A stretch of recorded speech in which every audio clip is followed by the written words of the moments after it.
Please, I can't breathe, the Chinese girl gasped from inside the sack.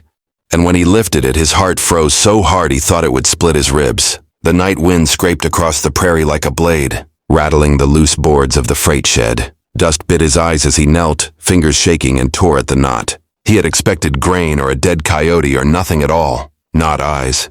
Not those eyes, wide and black and burning with terror, staring up at him from a mouth of burlap. He ripped the sack open.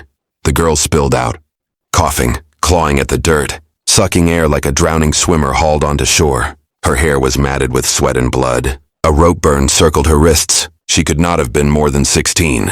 Footsteps thudded outside, laughter, the scrape of boots. He slammed the sack flat and dragged her into the shadow behind the stacked crates. His hand covered her mouth. Her breath came hot against his palm. She tried to bite him. "Quiet," he whispered. "I ain't your enemy." Her eyes flicked to his gun, then back to his face. She went still, trembling. The men outside argued over whiskey and cards. Someone spat. Someone said a name he knew, a name that had chased him across counties and into this broken town. The sheriff, the lawman who wore a badge like a license to steal. The girl whispered against his hand, words broken by panic. "They kill me." "Not if I can help it," he murmured, and surprised himself by meaning it. He waited until the boots drifted away, until the laughter thinned. Then he lifted her again, light as a sack of flour, and slipped out the back into the night. By dawn, the town of Red Hollow would wake to blood. He rode hard. The girl slumped in front of him. Her fingers knotted in his coat like it was the last solid thing in the world. The horse snorted and stumbled through sage. Somewhere behind them a rifle cracked, the sound sharp as a whip. The bullet sang past his ear and vanished into the dark. He did not look back. At first light they reached a dry wash and he slid down, setting her gently on a blanket. She stared at the sky as if it might fall. Her breathing slowed, but her eyes never left his hands. "My name's Eli," he said. "I won't hurt you." She swallowed. "May." He gave her water. She drank like it might disappear. When she finished, she wiped her mouth with the back of her hand and said, "They put me in sack. Say I am cargo." "Who?" he asked, though he already knew. "The men with badges," she said. "And the men without." Eli felt the old heat rise in his chest. The familiar ache of rage he had tried to drown in miles and years. Red Hollow was a town where law and crime shared the same glass. They rested until the sun burned high. He wrapped her wrists, cleaned the rope burn as best he could. She did not cry. When he touched her shoulder, she flinched, then steadied herself. "Why you help?" she asked. He thought of his own sack years ago, dragged from a riverbank after the railroad men finished with him and left him for dead. He thought of the man who had cut him free and vanished without a name. "Because somebody once did," he said. They did not make it 10 miles before the dust rose behind them. The posse came like a storm. Sheriff Cole rode at its head, tall and broad, his badge winking. Eli turned his horse toward the rocks, heart hammering. He could not outrun them with her weight. He slid off, pulled May down into the scrub. "Stay," he whispered. "No matter what." She shook her head. "They kill you." "Maybe," he said. "But not today." He walked out to meet them with his hands empty. Cole smiled. "Evening, Eli. Didn't think you'd show your face here again." "Didn't plan to," Eli said. "But you lost something." Cole's eyes narrowed. "You're mistaken." "Girl," Eli said. "Chinese.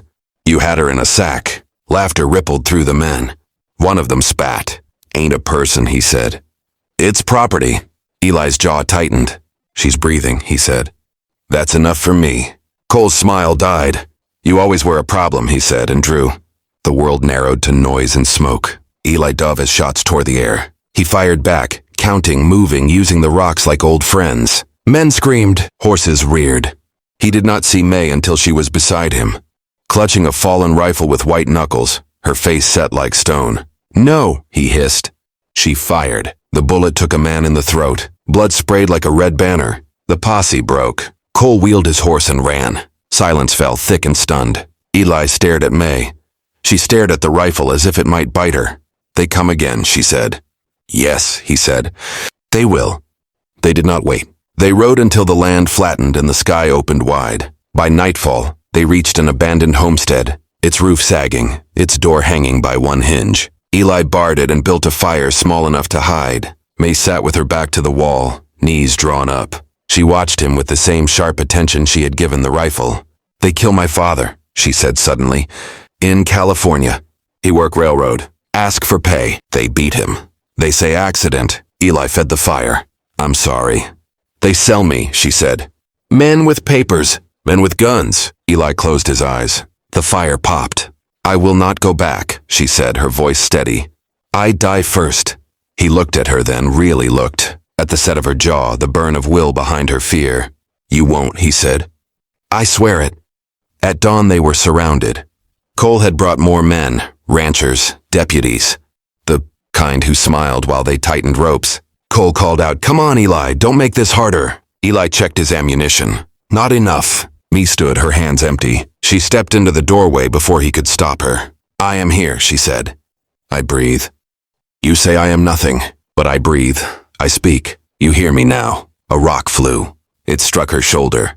She did not fall. Eli stepped beside her. You take us, he said. You'll have to kill us where we stand. Cole's eyes flicked to the watching men. Something like doubt crept in. A gunshot cracked from the hill. Cole's hat flew off his head. The bullet carved the air where his skull had been. A voice carried down calm and iron. Drop your guns. They did. The man on the hill wore no badge, just a rifle and a stare that could pin a lie to the ground. Cole ran. They buried the dead at sunset. The hillmen vanished. The posse scattered. Eli and May stood in the quiet. Where will you go? Mee asked. East, Eli said. There's towns that ain't rotten yet. She nodded. I go with you. They walked away from Red Hollow as the sky burned red behind them. Years later, people would tell stories of a girl who breathed life into a dead town, of a man who cut sacks open and let the light in. But that night, there was only the sound of footsteps and the steady, stubborn breath of two people who refused to disappear.